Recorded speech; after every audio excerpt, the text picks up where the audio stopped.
In verse 16, the Bible says, when evening came, his disciples went down to the sea. So they were coming from the feeding of the 5,000. It was a really high moment. It was a spiritual high.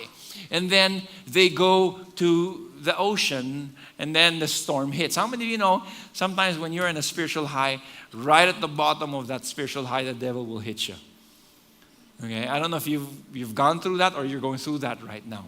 Right when there's a spiritual high, you go and there's a storm. And then so he now goes, they go rather, and then from, the Bible says they started to go across from the sea to Capernaum. If you look at the map of the Sea of Galilee and the areas, the map around it, that's on the top right would be where the feeding of the 5,000 is. And then they would, they were planning to go across the lake or the Sea of Galilee going to Capernaum. Now that's not a very long distance. From north to south, that would be about 14 kilometers. And so, but just across, it's not very far. Now, verse 17, the Bible says they got into the boat and started across to the sea to Capernaum, and it was dark. All right, this was the situation. The sun has set. It was after the feeding of the 5,000, as I said. And fear started to grip them. Yes, it was dark, but also a storm started to hit. Now, question, who was it that told them to go to Capernaum? Any guesses? It was Jesus. Okay, Matthew 14, the parallel account says, immediately he, Jesus, made the disciples get into the boat and go before him to the other side while he dismissed the crowds. Now this is significant because God always has a purpose when he sends us to a place. It may seem uncertain, it may seem risky, it may seem dangerous, or it's completely just out of our radar, and he would bring us there, but he does have a purpose.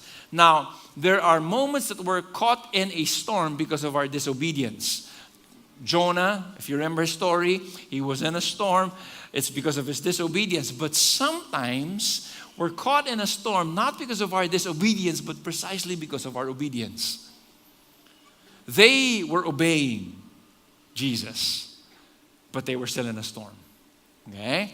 Now, going back to verse 17, the Bible says Jesus had not yet come to them.